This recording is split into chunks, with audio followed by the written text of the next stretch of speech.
Bom, o que nós começamos a falar é como surgiu e como evoluiu o conceito de Deus e, em cima disso, o conceito de igreja, que a maioria das pessoas não sabe e não entende, e é preciso saber as origens, senão a gente nunca mais não consegue se libertar dessa prisão que foi construída depois da Idade Média para cá e que ainda existe na maioria das cabeças. O conceito originário de Deus em grego não existe. Então, a palavra theos em grego não é substantivo, é adjetivo, divino. Então, não existe inicialmente Deus, existe o divino. E divino, theos em grego, é algo que surge originariamente na família patriarcal antiga, em que existe um pater-famílias com suas mulheres e seus filhos e sobrinhos e a grande família. E a cabeça dessa família grande é o pater-famílias. Eles ocupam um espaço físico, nós diríamos uma pequena aldeia, e enterram os mortos no chão, ao lado do fogão em que o fogo arde dia e noite, que o fogo é eterno. E como eles roubaram, roubou o fogo dos deuses, o fogo não tem isqueiro nem fósforo para acender, o fogo é eterno e não pode nunca apagar. E faz parte da mais importante tarefa da mulher, da dona de casa, cuidar do fogo. E o pater é o homem que faz tudo em torno dessa comunidade. Só que ele não é o chefe. O chefe são o pai, o avô, o bisavô que estão enterrados ali naquela terra. Então, a autoridade vem dos antepassados. E antepassado não é num sentido amplo, antepassado é no sentido literal, o pai, o avô, o bisavô, mortos que estão ali. Eles são os donos da terra, e a terra é deles por causa que eles ocupam a terra. E a homenagem que a gente faz para os antepassados é oferecer, a cada vez que a gente toma o vinho, pegar o copo de vinho e dar um gole para o santo. Então, esse gole para o santo é uma das primeiras formas de religião que aparece. E na comida, um pedacinho da comida, antes da gente comer, eles botavam aquele pedacinho no fogo sagrado da restia, do fogão, e isso era homenagem para os antepassados. E esses antepassados eram chamados deuses, ou divinos, não se chamava de deuses, os divinos. E deles, dos antepassados, é que vinha a autoridade, vinha a estrutura patrimonial, os donos, a comida era organizada em torno disso, e cada família dessas era algo isolado das outras. Agora, como eles tinham limites, o limite não podia ser ultrapassado. Então, uma das coisas bonitas disso é como o limite não pode ser ultrapassado, se alguém chega no limite, ele tem que bater, como se bate na porta, ou bater palmas, e não pode atravessar a fronteira ou atravessar a porta da casa. Quem a fizer isso está condenado à morte. Então, qualquer pessoa que atravesse a fronteira dos limites da família está condenado à morte. E se um hóspede vem, o rei tem que pegar o hóspede pela mão, pater, tem que convidar o hóspede pela mão, trazê-lo até ao fogo sagrado da restia, comer e beber com ele, para sacramentar o fato que ele está lá como hóspede e, portanto, está fazendo parte daquela organização. E agora eu dei o nome, eclesia, que é um agrupamento. E o hóspede lá dentro, então, enquanto ele é hóspede, ele está imune. tem todas as honras, mas ele tem prazo, e na hora que ele sai, ele novamente é entregue, e quem atravessar, ele ou recebe permissão, ou ele vai ter que ser morto. Isso aí criou um grande problema, por exemplo, no caso do casamento. Quando o noivo vai se casar, a noiva, já naquela época, devia ser de outra família. Mas se agora o noivo pega a noiva e traz para a família dele, essa noiva vai ter que atravessar a fronteira da família, e ao atravessar a fronteira, ela fica sagrada, sendo que a palavra sagrada aí tem um sentido duplo. Sagrado, dependendo da situação, faz parte dos deuses, ou então sagrado significa estar condenado à morte. E as duas palavras, os dois sentidos da palavra coexistem.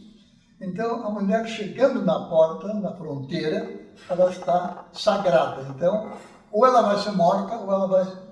Mas para fazer parte da família, ela tem que ser, então, como ela não pode caminhar pela fronteira, e ela não pode ser hóspede, porque ela, se fosse hóspede, ela teria que sair de novo. Depois de 2, 3 dias, tem que ir embora. Uma mulher vem e fica, ela não pode pisar a fronteira.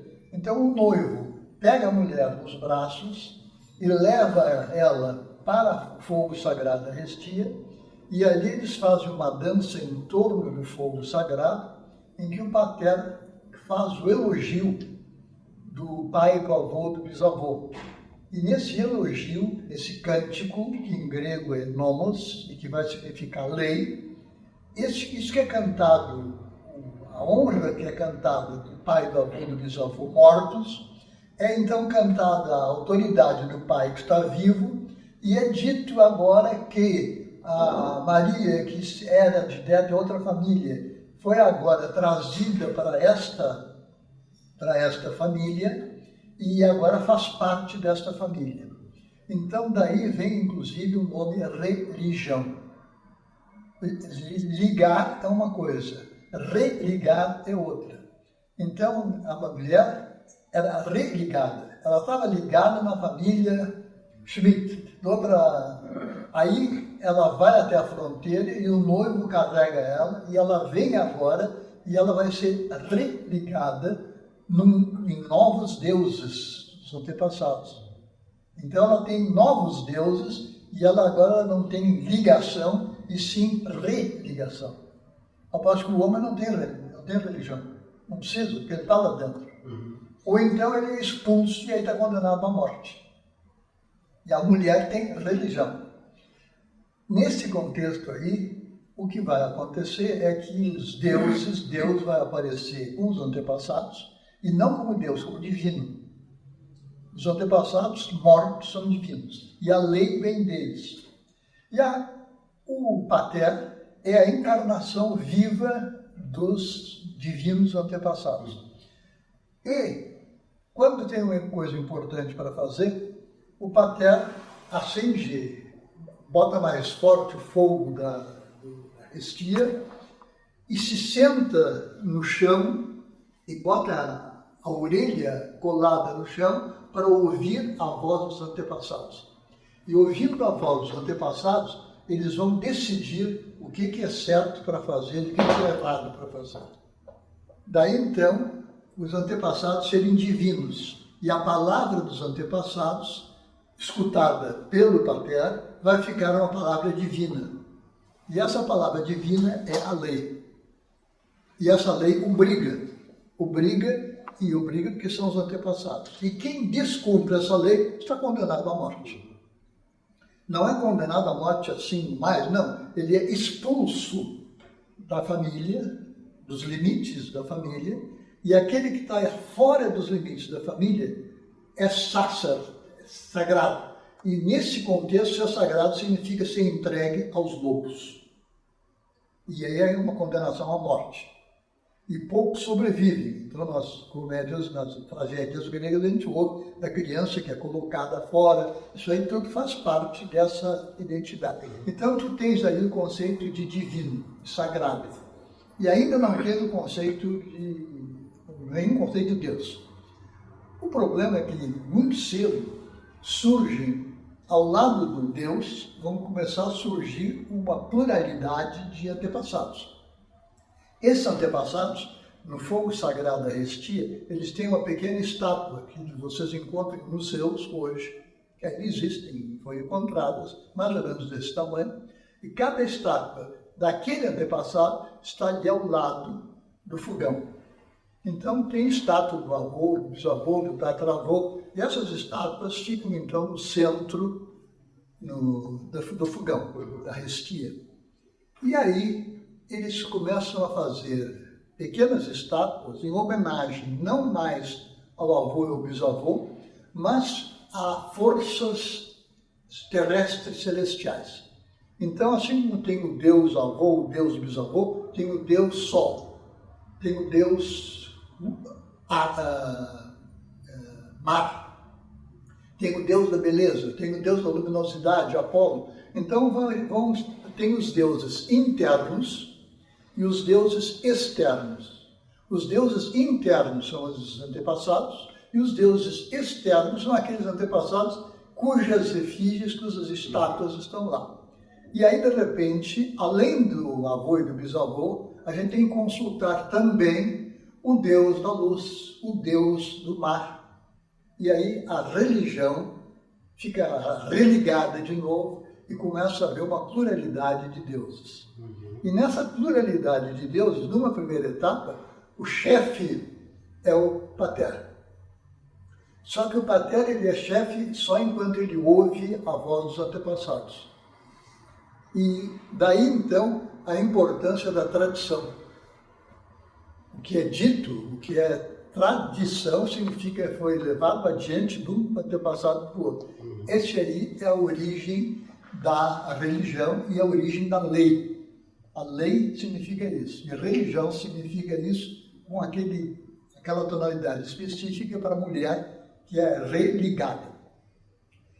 No primeiro momento, o que vai acontecer é que nessa confusão de deuses, um deus fica mais importante, fica o chefe dos deuses.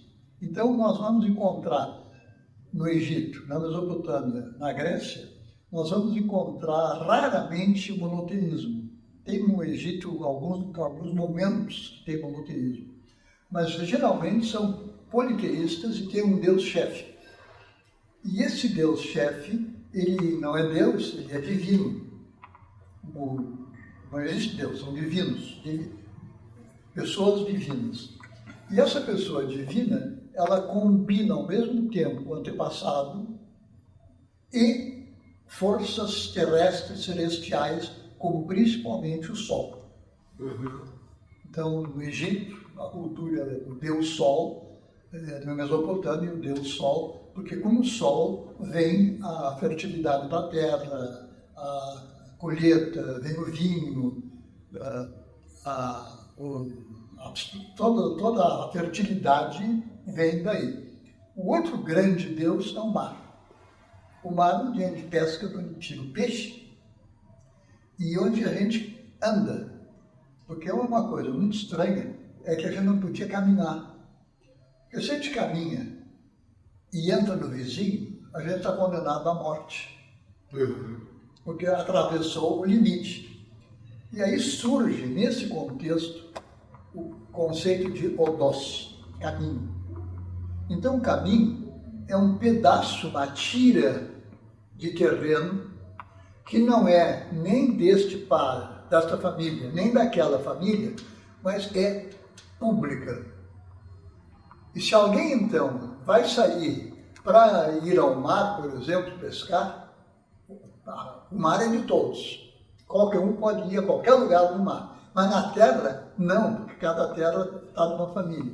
E se alguém quer sair, ela tem que ficar dentro do odós. Quem sair do caminho está condenado à morte.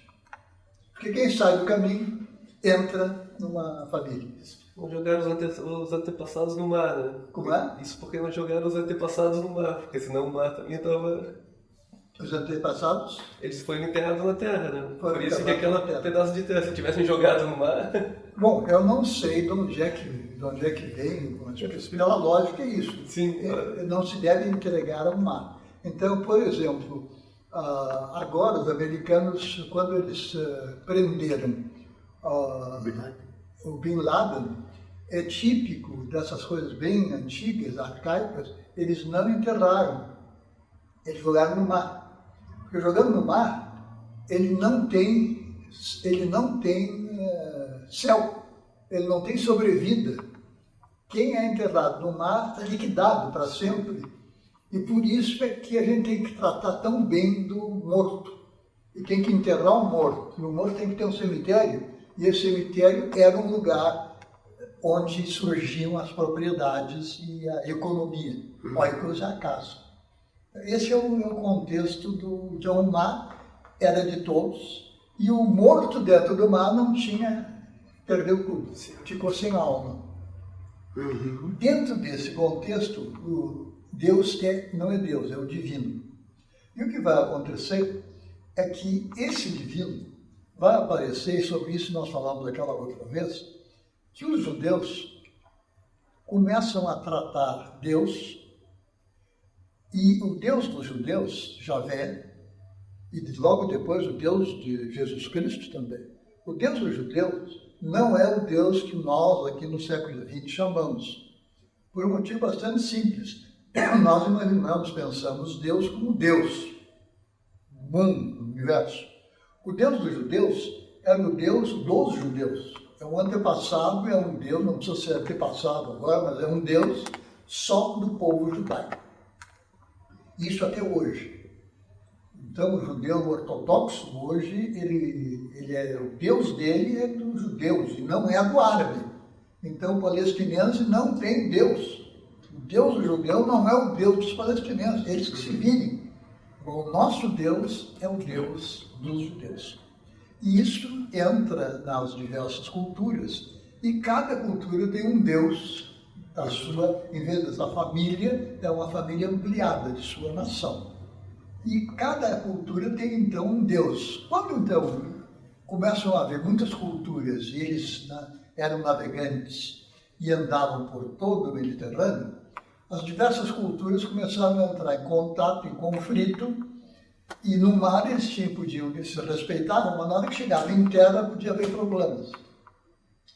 Daí, então, surge a ideia dos muitos deuses, e cada um tem o seu Deus. E se cada um tem o seu Deus, como é que a gente faz agora? Isso aí foi o problema do Império Romano. Então, o Império Romano reuniu uma quantidade enorme de culturas, religiões, nações diferentes, de deuses diferentes, e eles tinham, apesar disso, eles tinham uma lei, que era a lei do Império. E cada cultura tinha a sua lei. Assim como tinha os judeus, tinham o Deus deles, Javé, a cultura judaica tinha as leis judaicas, e os árabes tinham a Sharia, mas a lei do judeu não é a Sharia, e vice-versa. Então, o que acontece? É preciso haver uma espécie de super-lei, o que hoje nós chamaríamos de direito internacional, privado e público.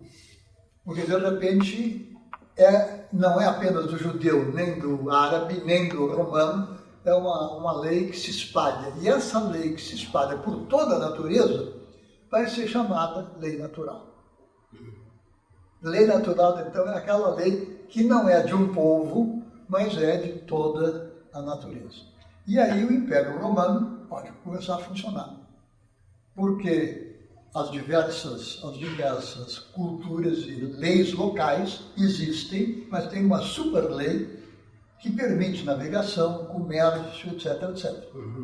Só que aí vem um problema, o que a gente faz com Deus?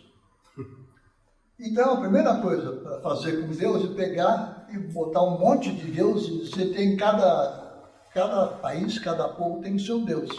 Então, eles fazem, em Roma, templos. Primeiro, cada templo era para um determinado Deus. Sol, mar. De repente, precisava um monte de deuses. Aí eles fazem um templo para todos os deuses. Todos os deuses de todas as regiões, que era o Império Romano, onde tem a civilização, tem deuses, todos esses deuses estão dentro do império. E cada um deles tinha a sua estátua. Então tinha um acumulado de estátuas de deuses no Império Romano. E acontece naturalmente que tem que haver um deus-chefe. E esse deus-chefe, já na antiguidade, era Zeus. Esse deus-chefe já vem do Egito, vem de antes.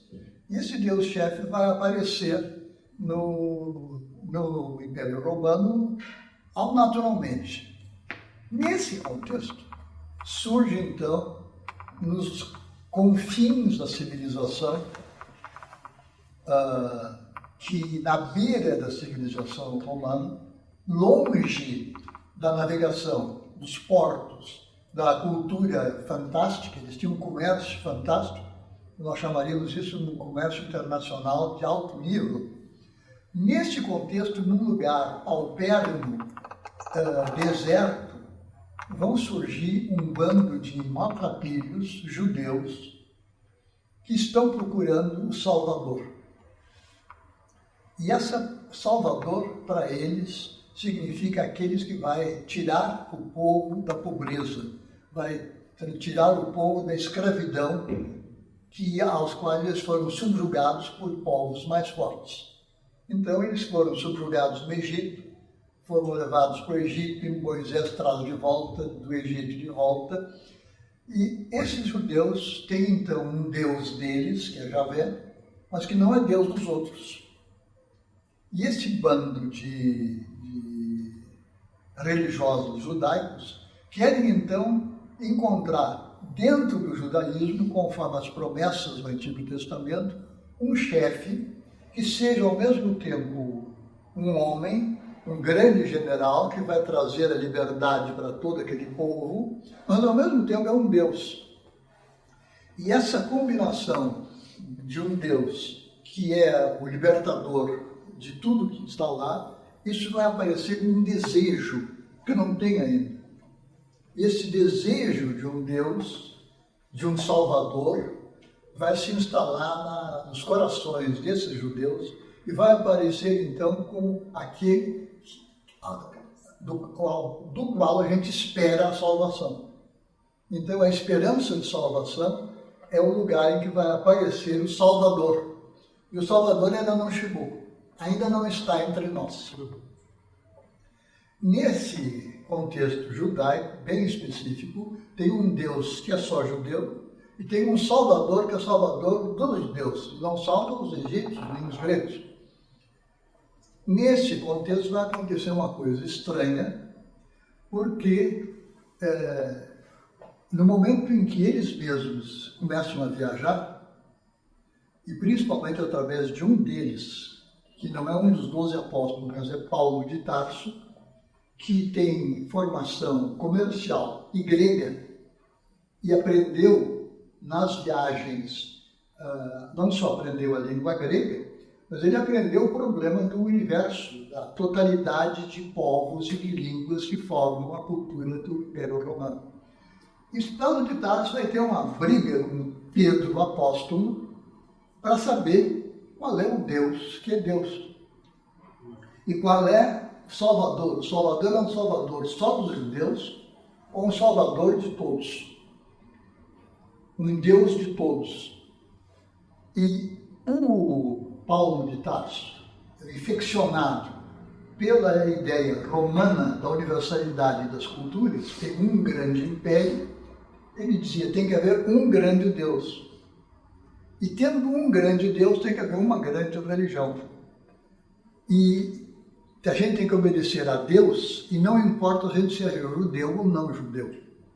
E pela primeira vez, então, nessa discussão entre Paulo de Tarso e Pedro, vai aparecer Deus não mais como Deus local, e sim como Deus universal. Então, nos 4 evangelhos, Deus é apenas local. É um Deus dos judeus. E tanto é assim que a discussão, a briga entre Pedro e Paulo vai se deixar em torno disso. É um Deus de todos, e não apenas dos judeus. Isso vai aparecer nos evangelhos, e nós conversamos a outra vez, a Maria estava interessada nisso, não são os 4 evangelhos. existem no mínimo 20 a 30 evangelhos nesse período. E esses evangelhos, a maioria deles desapareceu no decorrer da história, mas foram reencontrados nas escavações, no Egito, na Síria. De sorte que nós temos os chamados pseudo-evangelhos. Os católicos, os saídos, já chamam isso de pseudo-evangelhos. Ou evangelhos que não são os originais. Porque lá no começo, eles perceberam que tinha algumas coisas que estavam de acordo entre eles e outras coisas que não estavam de acordo. Então, um desses evangelhos, por exemplo, bota Jesus sendo marido de Maria Madalena. E tem o evangelho de segundo Maria Madalena.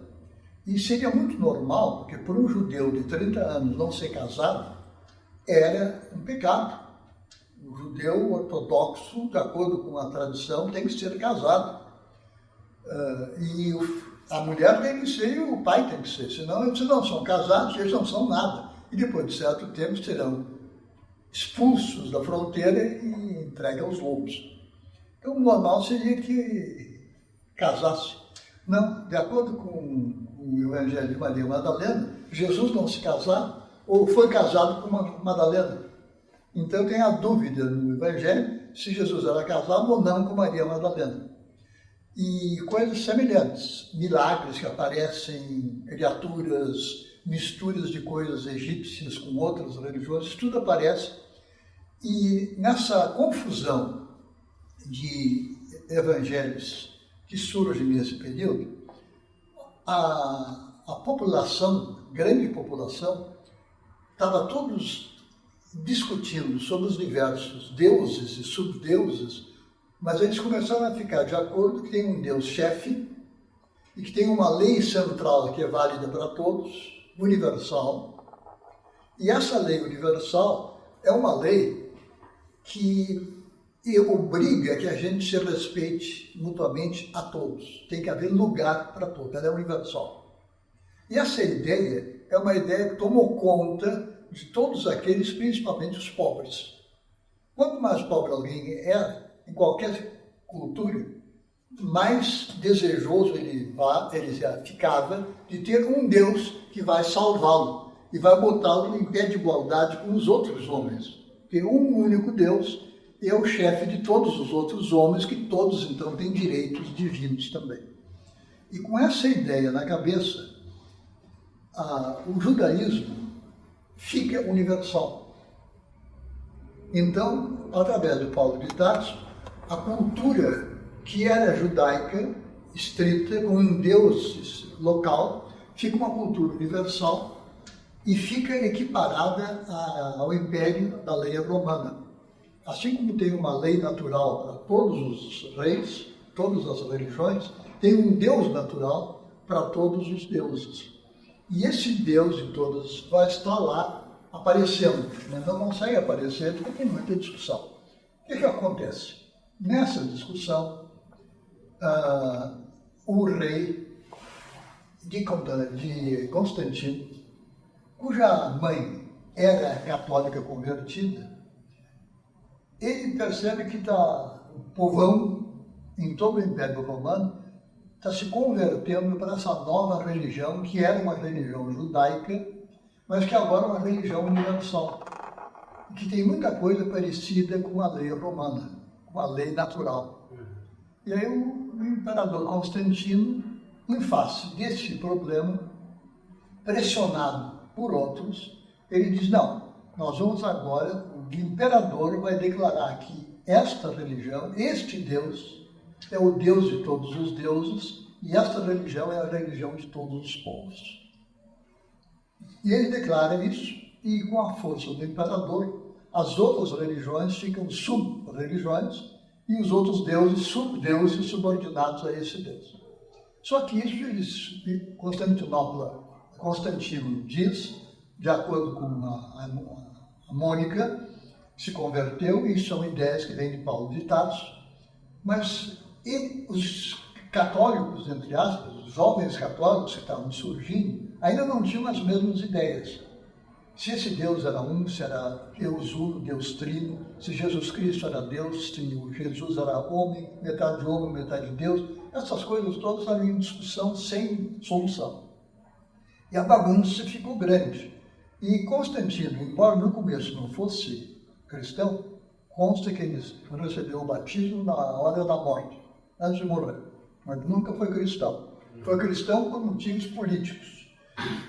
E Constantino, vendo essa bagunça, ele vai convocar o concílio de Niceia. Então, numa cidadezinha, hoje na Turquia, Niceia, eles vão convocar os chefes dessas igrejas para se reunirem e discutirem qual é agora a estrutura dessa religião. Se é um Deus, se é um é trino. Então tinha um grupo que dizia que era um Deus e o outro grupo dizia que é três. Mas esses três não podem ser três, e os dois grupos eram tão fortes que ficou empate. Então, metade do grupo dizia que é um Deus, metade do grupo dizia que são três deuses, então eles disseram, é um Deus uno e trino. E aí, agora vocês seguirem, como é que vocês explicam isso? E aí, então, começaram os teólogos, os bispos locais, que eram os chefes da igreja, que eram os antigos pater, eles começam a pensar como é que esse Deus é uno e é trino. Então tem o Deus Pai, sobre esse nunca teve dúvida. Pai e pater vem da família antiga, de 3.000 anos, 4.000 anos antes. Jesus Cristo é Deus, então Deus Pai, Deus Filho. Mas sabe que o problema é que tem que ser três, porque, de acordo com todas as religiões, o número mágico é 3, não é o 2. E também não é o 4, é 3. E depois do número 3, é que a coisa começa a ser aritmética. Que quando é 4, pode dividir por 2.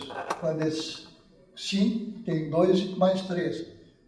Quando é 3, é 1, 2, 3. Não tem mais, é irredutível. Então Deus fica unitrino no concílio de Niceia. E Jesus Cristo é homem e Deus. Mas como é que a gente concilia isso? Vocês que se virem. E nesta confusão, o imperador bota ordem em todo o Império Romano, os padres, bispos do Concílio de Niceia fazem uma doutrina geral para abarcar essa nascente religião, e conforme os locais, tem gente mais inteligente, mais lógico, mais sábio, e que vai pegar essas ideias, consolidar essas ideias. O mais importante que consolidou essas ideias vai ser Agostinho. Agostinho vai sentar em cima disso e vai tratar, assim, bem especificamente, como é que Deus pode ser um só e trino. Como é que ele pode ser 1 e 3. E vai agora fazer uma especulação mística de números, numérica, a mística dos números, em que o número 3 é um número sagrado. Mas como isso já diziam antes na Palestina, diziam na Mesopotâmia, de repente caiu na cabeça de Agostinho, Deus é uno e trino. Então tem o Deus que é o Senhor, esse é indiscutível entre os judeus. Mas Jesus Cristo não era Deus. Então tem Deus Filho, que é Deus. E tem que ter um terceiro, que vem do Pai, vem do Filho, e que é a união dos dois, que se chama o Espírito, que fala com os dois, que é o Espírito Santo. Então, Santo Agostinho vai aparecer Pai, Filho e Espírito Santo, que é um único Deus, mas que é um Deus trino. E este Deus vai aparecer como a cúpula da pirâmide. Então, em cima nós temos o Deus, o unitrino, daí descem as leis, que são leis de Deus, e daí descem as leis que pegam os bispos, e aí pegam a lei dos povos. E nessa estrutura piramidal, tudo tem o seu lugar e fica tudo explicado dentro de uma forma hierárquica. E Santo Agostinho tem uma coisa que estava lá, mas que depois desapareceu, praticamente desapareceu do cristianismo, é que Santo Agostinho tinha a ideia de que, quando o cristão fica cristão lá embaixo da pirâmide e vive de acordo com a graça de Deus e recebe a graça de Deus, e ele está escrevendo em latim. E graça em latim é gratia. Então, a mercê, a honra, o presente de Deus, quando Deus dá este presente para o homem, este homem vai ficar divinizado. E divinizado em grego significa divino. Então, o homem, quando ele fica cristão e recebe de Deus a graça, ele fica partícipe da natureza divina. Palavra de Santo Agostinho. Então, ele fica participante da doutrina da essência divina. Ou seja, o homem, quando ele é cristão, crente, fica Deus. E a base da pirâmide, junta com o ápice da pirâmide, é tudo a mesma coisa. De tanto que tem o Deus. Deus é o Deus Sol transcendente, que é só judeu.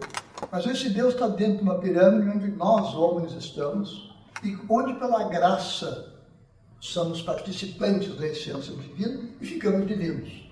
Por isso é que os santos que acreditam em Deus ficam divinos. E todo mundo e o povo de Deus fica divino. E a grande eclesia, a grande comunhão, organização que junta tudo isso, ela é ao mesmo tempo Deus e é o povo. E isso aí é uma estrutura que ele pega do Império Romano. Então ele pega do Império de Roma, dos judeus, ele pega Deus, ele pega a tríade que já existe antes, mas que tem origem na Mesopotâmia e no Egito. Ele pega de São Paulo a universalização, que não existia antes. O Deus não é apenas um Deus local, e de repente ele tem uma estrutura que a rigor só o Império Romano entende, que é a Igreja Católica Apostólica Romana, que é universal. Então ela vai ser chamada apostólica, que vem dos apóstolos. Ela vai ser chamada católica, católicos, porque ela é omniabrangente. Católicos é tudo pela totalidade. E ela é romana, vai ser o seguinte passo, porque na briga para saber onde é que está a sede, depois de Santo Agostinho não tinha isso. Não tinha uma igreja romana. Mas como não pode ter, tem que haver um lugar privilegiado, esse lugar foi escolhido e é o lugar onde Roma, onde César tem o Império Romano. Lá vai ser a sede da igreja. Lá é a sede do Império Romano, Roma, lá vai ser a sede da Igreja Universal. É o único lugar que pode ser. Não pode ser na Grécia, não é na Grécia, é no Império Romano, e lá tem a Igreja Apostólica Romana. E dentro desse contexto, em Santo Agostinho, por exemplo, tem todas essas coisas que eu já falei, mas tem outras coisas que para nós são incríveis. Por exemplo, só tinha 3 pecados. Tudo 3 são místicos, números místicos. E esses 3 pecados, se alguém cometer, os pecados seriam perder a fé, adultério, matar. E matar. São esses 3 pecados. E esses pecados são sempre contra Deus também. Então, é pecado, porque é um ato que a gente faz não é contra o próximo, só é contra o próximo enquanto divino.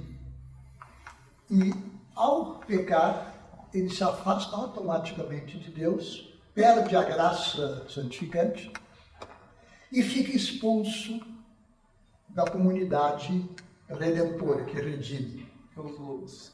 E ele agora, então, lá, ele vai poder se confessar, vai poder se redimir e confessar uma vez na vida. Uma vez só.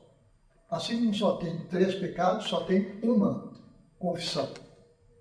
E essa confissão, que é pública, que não é secreta, que todo mundo sabe, é o que nós chamaremos de excomunhão. Ele está lá, e numa primeira etapa é permitido que ele fique na beira da igreja para ouvir o evangelho, a pregação, mas ele não pode ficar para ouvir, para ver a consagração, para a comunhão. E a última etapa, então, ele é reconduzido de volta à unidade cristã em que todos estamos juntos, onde está organizada a Igreja de Deus. Nesse começo, essa ideia nos apóstolos, em São Paulo e até em São Agostinho, eles tinham a ideia de que essa religião vinha e que o fim do mundo estava chegando. E que, portanto, esse Deus e essa religião era uma religião do fim do mundo. Nós vamos fazer isso agora e quem não fizer agora está lascado, o mundo vai acabar. E havia, em Santo Agostinho, vai acontecer a decadência do Império Romano. Mas até Santo Agostinho, ele tem essa noção de estar esperando que os judeus tinham, só que estão esperando algo que já chegou. Vai ser a grande diferença contra o judaísmo. O judeu continua achando que ainda estão esperando o Salvador. O cristão vai dizer que o Salvador já chegou e que ele é o centro da terra. E que todos nós ficamos divinos. O que o judeu não diria. E, além do mais, o judeu jamais diria que é universal. É particular, é judaico e tem tamanho, tem que ser judia, senão a criança não é judia. E não dá para se converter para o judaísmo. Quando a gente nasce judeu, ao passo que o cristão vai introduzir essas coisas e que se aproximam então, tremendamente do Império Romano. E a gente sabe de se aproxima por um motivo simples. Não é o Império Romano que construiu a Igreja Universal. É o contrário. A igreja que era particular, por influência do Império Romano, vai ficar universal. E no momento que ela tem esse apogeu universal, em Santo Agostinho, o Império Romano começa a cair. E a igreja continua pregando a unidade. E agora vamos terminar, por causa da verdade. O que acontece? A igreja vai entrar num processo de decadência. Depois desse apogeu, ela vai começar a se diluir e com a queda do Império Romano, que demora muito tempo para acontecer, mas vai acontecendo, leva vários séculos, desaparece a cultura. Então, as estradas de Roma para o norte, para Innsbruck, para Munique, são estradas que eram feitas pelo Império Romano com as pedras do Império Romano. Isso tudo está sendo negligenciado, está nascendo mato, as culturas, a plantação desaparece e os homens que vêm do norte são os bárbaros. E esses bárbaros que vêm do norte estragam completamente o Império Romano e o Império Romano fica obrigado a seguir certos caminhos, como de Roma para Innsbruck, para Munique, até a Inglaterra, mas fora daqueles caminhos há reinos bárbaros. E esses bárbaros são os bárbaros germânicos. E falam outra língua, que não é latim. E com isso a Igreja Católica entra em colapso e fica no norte na Irlanda e no norte da Inglaterra, na Escócia, ficam alguns mosteiros impregnados com essas ideias cristãs. Inclusive com a ideia de uma Igreja Universal. E esses missionários irlandeses, escoceses, vêm de longe para Paris, para Munique, e vão recristianizar a Europa. E o Império Romano, que tinha desaparecido, que estava barbarizado, vai começar vai haver a conversão paulatina para a volta. E quem salva a civilização, então, são os monges irlandeses. Só que mudam, porque nesse movimento de séculos de decadência e depois de séculos de reconstrução, em vez de 3 pecados, os monges irlandeses tinham um dicionário de pecados. Eles não sabiam quantos sacramentos eram, 3 ou 4 ou 8, e vão ter que decidir essas coisas que vão acontecendo. Isso agora faz parte desse movimento em que a Igreja, o Império Romano desaparece, a Igreja, numa segunda etapa, desaparece também, e a ideia de internacionalização desaparece também, e sobra aquele pedacinho de cultura universal na Irlanda, um lugar totalmente improvável de acontecer. E de lá se faz a recristianização. Então, esses santos que vão ser os santos honrados e venerados em Paris, em Innsbruck, em Munique, em Viena, eles são santos irlandeses. E têm nomes de monges irlandeses, porque de lá é que veio a recristianização. E essa recristianização acontece nas rotas que eram as rotas romanas. Mas como está tudo fragmentado, o que une a fragmentação é a igreja. E nessa segunda etapa, a igreja vai ser a igreja universal, mas os estados vão continuar estados particulares, em luta um com o outro. E dentro deste contexto vai surgir, então, a tentativa de reunir esses muitos estados na unidade de um imperador, um César, Kaiser. Esse César seria o rei dos reis. Mas isso eles nunca vão conseguir direito. Até hoje não conseguiram. Mas sempre com a tentativa. E essa tentativa tem relações cristãs. É o ideal cristão, tem universalidade que está por trás disso. E, apesar disso, os múltiplos estados continuam, as línguas continuaram, e muito logo, já no século XII, o que acontece vai ser que, como eles cada um tem a sua língua, tem que haver uma língua comum. E essa língua comum, koiné, inicialmente era grego. Então, no tempo, no século I, II, a pessoa culta, além do latim, ou da outra língua, falava grego. Falava, escrevia e lia. No segundo momento, desaparece o grego e vem o latim. E o latim fica a língua de todo mundo, a língua vulgar. E essa vai ser a língua do Império Romano. Então, o jus romano, o direito romano vai ser de lá.